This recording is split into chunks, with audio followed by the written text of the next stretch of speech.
네, 윤석열 공방이 확대되면서 여야는 대선 불복과 헌법 불복이라는 논리를 서로 내세우면서 뜨겁게 격돌하고 있습니다. 네, 감사원장, 보건복지부 장관 후보자에 이어서 다음 주는 검찰총장 후보자가 지명될 예정이고 또 재보선도 치러집니다. 네, 용인대학교 최창렬 교수, 정치평론가 이서구 씨 두 분 모시고 전국 상황 살펴보도록 하겠습니다. 두 분 어서 오십시오. 안녕하세요. 안녕하세요. 자, 우선 정치권 공방 벌이고 있는 불복 논란부터 좀 얘기를 해봐야 될 것 같은데, 윤석열 여주지청장 국감 발언하고 문재인 후보 불공정 발언으로 이제 여야 공방이 아주 정점을 향해서 이제 치닫고 있는데, 특히 문재인 후보의 발언을 놓고 새누리당은 이제 대선 불복이라고 비판하고 있고, 민주당은 헌법 불복이라고 맞받아치고 있습니다. 여야가 내세우는 불복 이 주장에 대해서 어떻게 생각하시는지 우선 좀 최 교수님께서. 우선 문재인 의원의 발언은 전체적으로 저는 일리가 있다고 봐요. 네. 그리고 상당히 기존에 있던 얘기들을 했는데 네.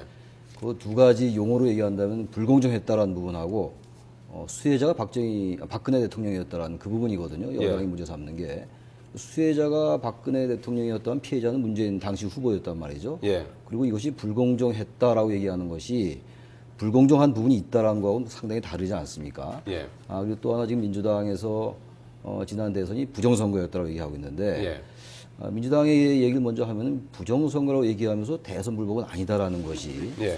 의미야 충분히 알겠습니다만 예. 적어도 형식 논리적으로 국민들이 혼란스러울 수가 있습니다. 예. 부정선거라면 당연히 불복해야죠. 예. 그런 부분이 이제 여당이 대선 불복 의미 아니냐고 얘기하는 건데 기존의 민주당의 입장은요. 22일 날인가 민주당의 중진 의원들이 얘기를 좀 했었어요. 그 박지원 의원도 그랬고 박영선 의원도 그렇고 대선 불복으로 비칠 만한 얘기를 좀 했는데 민주당에서 여기에 선을 긋고 나왔습니다. 대선 불복은 아니다라고 얘기했고 그것이 기존 입장인데 문재인 의원이 이런 얘기를 하면서 상당히 곤혹스러워졌어요. 그리고 기존의 여야 간의 대치한 국면에 있어가지고 대선 불복이라고 몰고 가려는 모습이 보였고 새누리당은 네. 민주당은 어쨌든 간에 대선 불복 프레임에 갇히지 않으려는 이런 모습을 많이 보였단 말이죠. 그런데 문재인 의원이 그런 말을 함으로써 아무튼 대선 불복 프레임이 아니냐라는 비판에 직면할 수 있는 그런 가능성을 줬다는 얘기입니다. 네. 다시 말하면 빌미를 제공했다고 그럴까요? 이런 부분인데 그러면서 문재인 의원의 발언은 적절치 않았다고 보고 물론 예. 내부 사정이 있겠죠. 그건 따로 논의하기로 하고 예. 그렇다고 해서 여당이 이 부분을 지금 민주당이 야당이 지금 대선 불복이 아니다라고 얘기를 하고 있는 거 아니겠어요? 명시적으로. 그런데 이 부분을 자꾸만 대선 불복이라고 얘기하는 것은 당당한 집권당답지 않다. 예. 대선 불복이 아니라고 얘기하면 아닌 것으로 가고 지금 이 국내 사이버 사령부의 댓글 트위터 관련도 있고 여러 가지 사안이 많잖아요. 여야 간에 낱마처럼 많이 얽혀 있지 않습니까? 예. 이 부분에 대해서 지금 또 국정감사 진행하니까 야당이 얘기하니까 그걸 그대로 받아들여야지 계속 대선 불복 프레임으로 가져가라는 하는 것은 양날의 칼이 될 수 있다고 봐요. 예. 여당이 당장은 유리하게 야당을 몰아칠 수 있을지 모르지만 예. 궁극적으로 이것이 여당에게 부메랑으로 다가올 수 있어요. 그래서 여당이 지금 며칠 공방을 예. 했으니까 이제는 좀 대선 불복 프레임이라는 그 프레임은 좀 접었으면 좋겠다는 생각이 들어요. 이서구 평론가께서는 어떻게?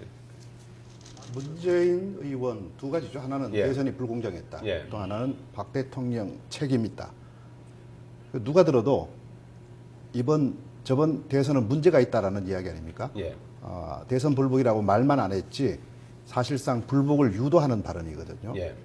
우선 그런 점이 하나 있고 누가 뭐라 그래도 그런 이야기고 그러니까 한쪽에서는 자꾸 그런 쪽으로 유도를 하면서 겉으로는 아니다라고 하는데 그걸 갖다가 그대로 그냥 받아들일 수 있는 사안은 아니죠.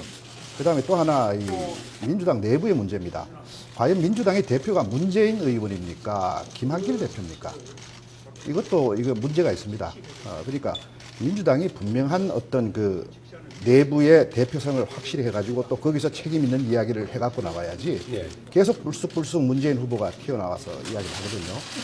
그 부분 정정당당하지 못하고요. 당하고는 조율했다는 거 아니에요? 예? 당하고는 조율해서 얘기했다는 거 아니에요? 조율했다는데 그거는 그냥 그런 이야기 정도로 끝난 것이지 그게 어떤 이야기가 오가서 과연 그게 그러면 김한길 대표는 그 얘기는 우리 당문이다라는 이야기가 나오고 하면 모르지만 그냥 그렇게만 이야기하고 만 거 아닙니까? 예.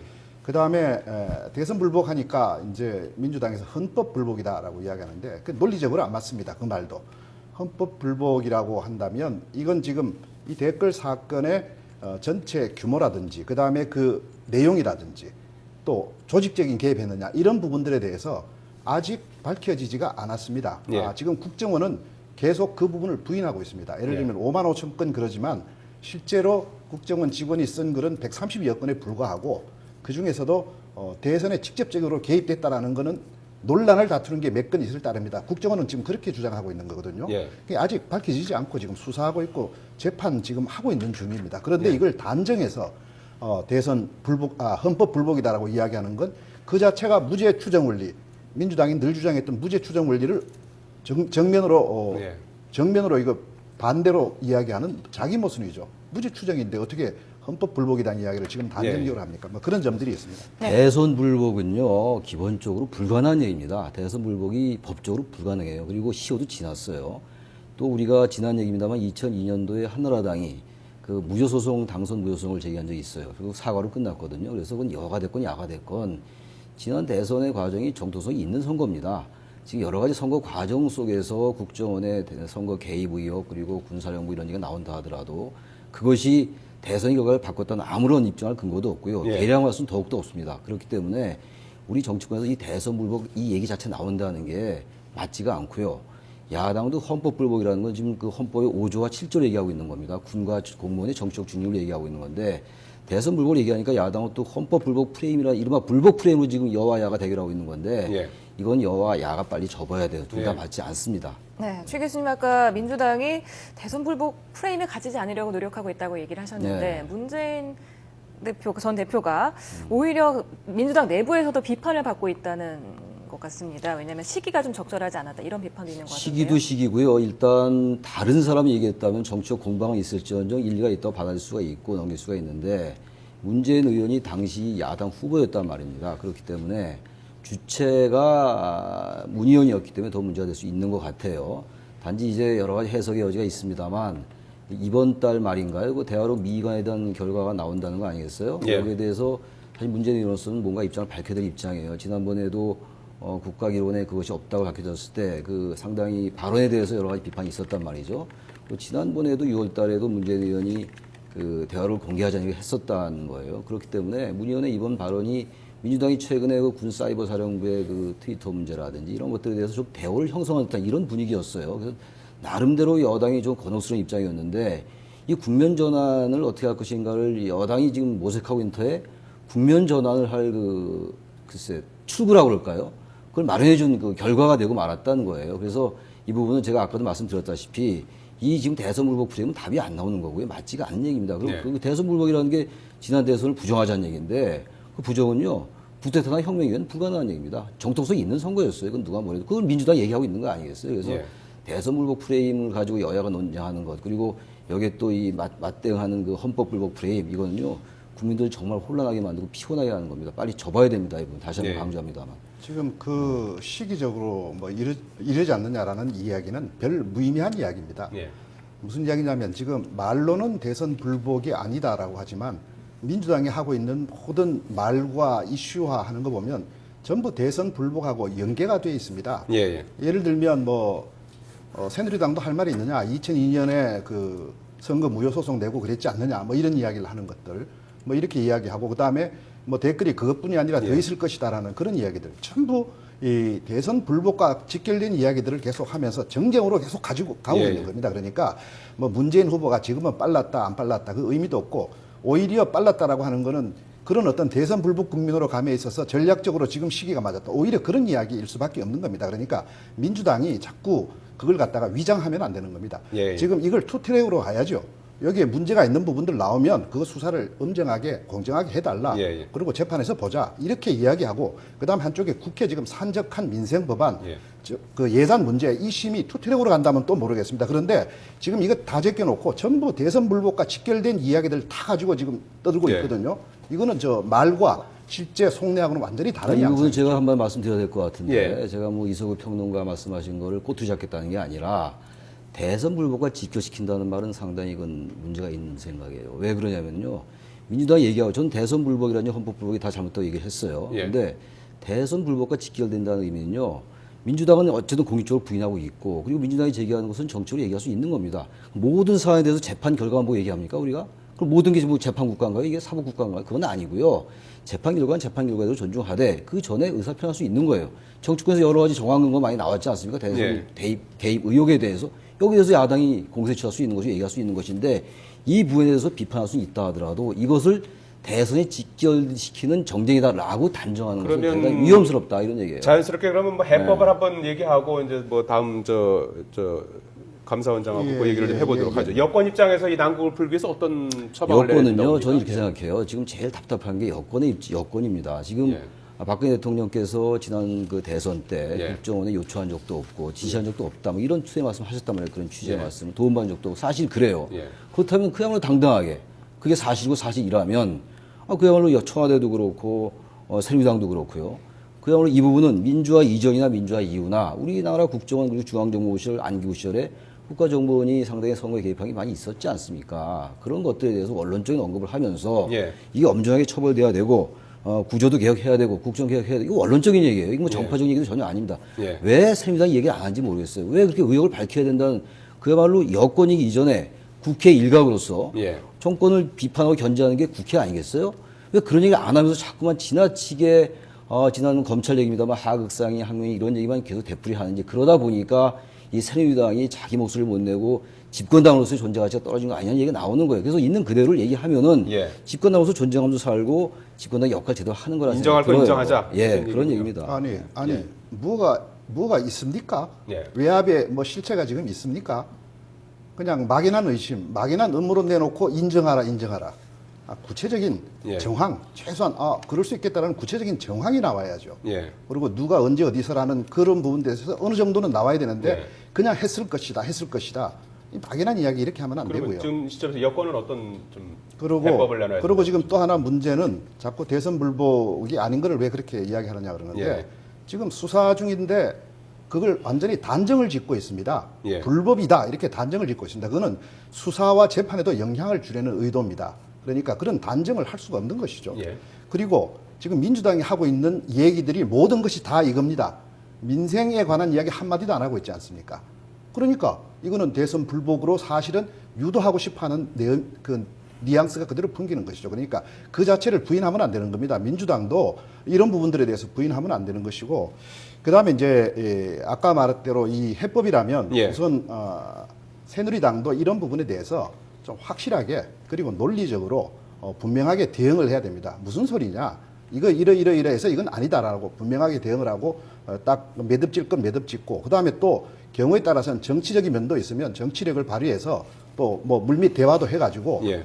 이거는 요 정도로 조정하자라든지 이런 걸 해줘야 되는데 전혀 안 되고 있는 것 같다. 뭐 이런 문제가 하나 있고, 그다음 예. 민주당의 문제는 제가 지금 지적한 그대로입니다. 어떻게 이 아직도 제대로 드러나지도 않고 있고 있는지 없는지도 모르지만, 그리고 뭐 우리가 그냥 보면 어느 정도 뭐가 조금 있었을 것이다라는 부분은 조금 있습니다. 그러나 그게 대선 불복 같은 이런 쪽으로 갈 정도까지도 아닌 겁니다. 그러면 그거는 사안은 그대로 엄중하게 자 이건 처리를 잘 해달라고 하는 측면 하나는 그건 그대로 가져가면서 최소한 1심 이번 그 댓글 사건에 대한 1심 판결 정도는 나와야지 뭔가 뚜렷한 이야기를 할 수 있는 겁니다. 그래서 그거는 하여튼 수사와 재판을 공정하게 하자라는 그런 정도 촉구를 계속 하면서 가고, 그 다음에 실제 중요한 우리 민생, 법안, 경제 문제, 이 문제를 확실하게 챙겨야죠. 왜 그 이야기는 하나도 안 합니까? 앞에는 결론 난 것도 없는데. 그래서 민주당도 그 자세를 빨리 고쳐야 된다, 그런 이야기입니다. 정치권에서는 뭐 지금 결국 아까도 말씀을 하셨으면 이제 청와대가 이제 입장을 표명해야 된다 뭐 이런 얘기도 좀 나오고 있는 것 같아요. 이 부분에 대해서 그 얘기를 좀 만약 우리 이석우 평론가의 말씀해 주시죠. 논리라면요, 청와대건 새누리당이건 재판 결과 나올 때까지 아무 얘기도 하지 말아야 돼요. 청와대도 극단적으로. 뭐 그런 입장 아닌가요? 그런 입장이 수사적인 거니까 기본적인데 뭐, 예. 지금 이게 이 박근혜 정부가 2월 25일 날 출범했어요. 그러니까 어제로 이제 8개월이 지났습니다. 뭐 여야 공동의 책임이겠습니다만 지나치게 지금 이제 지난 대선에 관련된 얘기가 너무나 지금 블랙홀처럼 국면을 달리하면서 소재와 어쨌든 시기를 달리하면서 나오고 있는데, 이 부분에 대해서 새누리당은 정파라고 보더라도 박근혜 대통령은 정파를 초월한 국정의 최고 지도자 아니겠습니까? 그렇다면 이런 부분에 대해서는 이제는요, 재판 결과 나올 때까지 기다리지 마시고 미리 좀 빨리 여야의 정해야겠다. 문제에 대해서 원론적인 얘기를 하면은 예. 새누리당도 숨통이 좀 트일 것 같아요. 이석우 네. 평론가께서는 거기에 대해서 뭐 한번 어떤 입장이신지 한번 보십시오. 박근혜 대통령이 할 수 있는 이 얘기는 지금 이 국면에서 예. 수사 공정하게 진행되도록 대통령으로서 최대한 노력하겠다. 예. 그다음 재판은 사법부가 하는 거니까 뭐라고 이야기할 수 없는 겁니다. 그 이야기 외에 대통령이 무슨 이야기를 할 수 있습니까? 지금 드러난 게 없는데. 근데 문제는 그런 이야기조차도 하기가 어렵게 민주당이 지금 만들고 있다는 이야기입니다. 민주당 보고 아무 이야기도 하지 말라 그렇게 이야기하는데 그렇게 이야기했습니까 제가? 투 트랙으로 가라. 예. 그 이야기는 그 얘기대로 하되 다만 아직 확정되지도 않고 인지 아닌지도 모르는 이런 부분을 가지고 확정적으로 불법이다라고 단정해서 알겠습니다. 이야기하는 이런 부분들은 아닌 알겠습니다. 것이죠. 그러니까 그런 것들은 거기에 맞게 이야기를 해나가고 예. 그다음 나머지 본연의 국회 본연의 임무는 본연의 임무대로 해가지 아무 말 하지 말라 그 이야기가 아니죠. 네. 예. 네. 자, 그 얘기는 뭐 여기까지 하고 네. 인사 얘기를 좀 해봐야 될 것 같아요. 지금 청와대가 이제 어제 감사원장에 황찬현 서울중앙지방법원장 내정했고요. 보건복지부 장관은 문영표 한국개발연구원 선임연구원을 후보자로 지명을 했는데 어떻게 보셨습니까?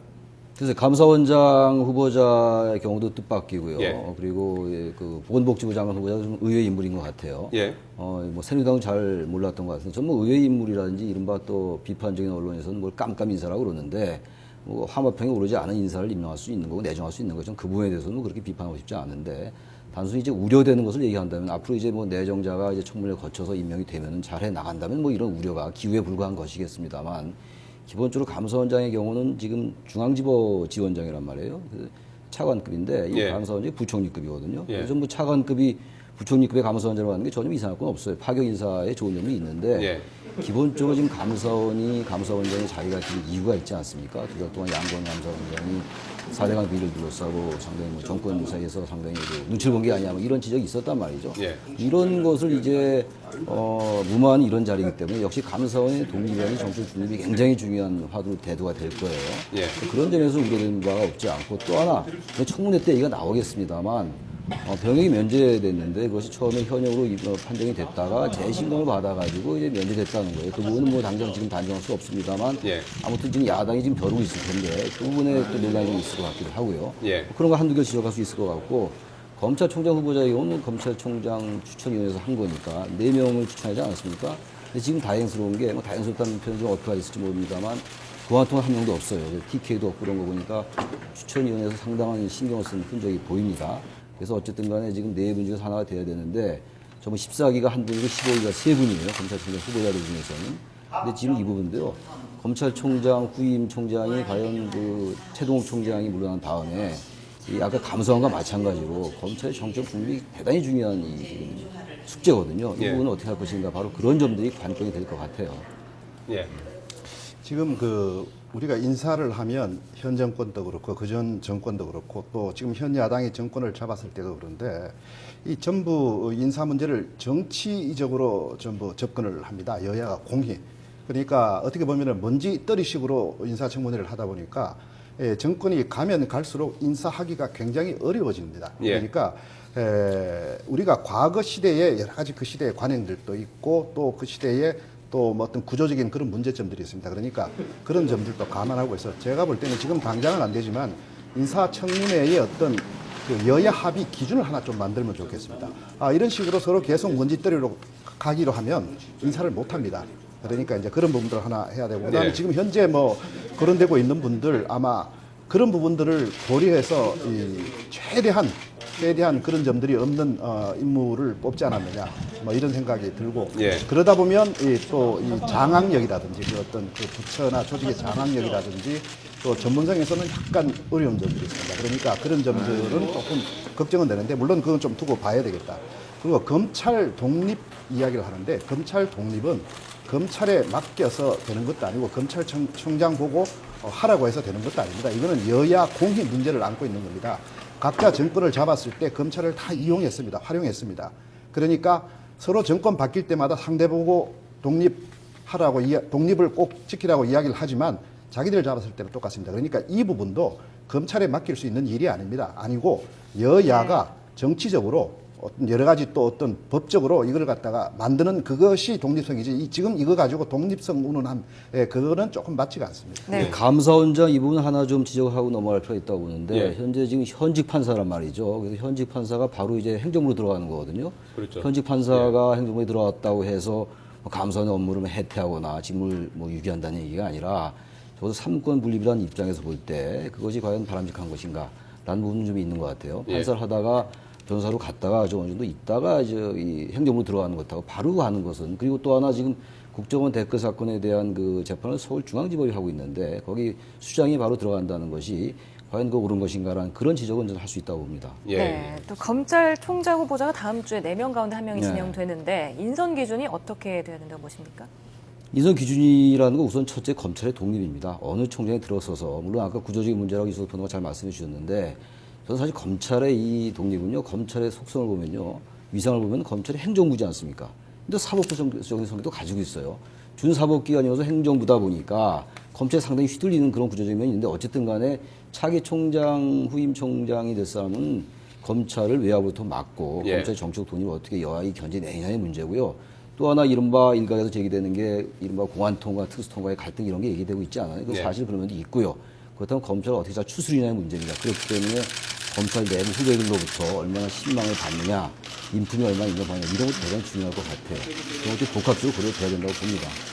지금 검찰총장 인사는 뭐 지금 말씀대로 뭐 독립성, 중립성 이야기하는데 그건 하여튼 현 상황에서 최대한 여야가 같이 최대한 서로 신경 쓰고 노력하는 걸로 가야지 구조적으로는 진짜 말하는 독립성, 중립성 어렵습니다. 그러니까 그거는 여야가 별도로 그건 앞으로 정말 의지가 있다면 제가 볼 때는 의지가 없다고 보지만 정말 의지가 있다면 그건 여야가 함께 법적인 측면, 정적인 측면 이런 노력을 해야 될 것이고 지금 당장 시급한 건 검찰 내부 조직이 아주 불안정하게 되어 있습니다. 그래서 이 부분을 갖다가 제대로 추스리면서 기강을 세우는 이런 작업이 우선 필요합니다. 그래서 이걸 하려면 신망이 있고 경륜도 가지고 있고 장악력도 있어야 됩니다.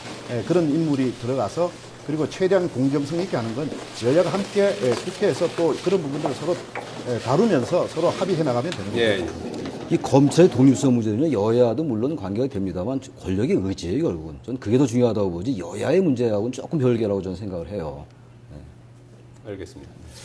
시간이 뭐 다 돼갖고서 여기까지만 좀 정리하도록 하겠습니다. 용인대학교 최청렬 교수, 정치평론가 이성우 씨였습니다. 두 분 고맙습니다. 고맙습니다. 고맙습니다.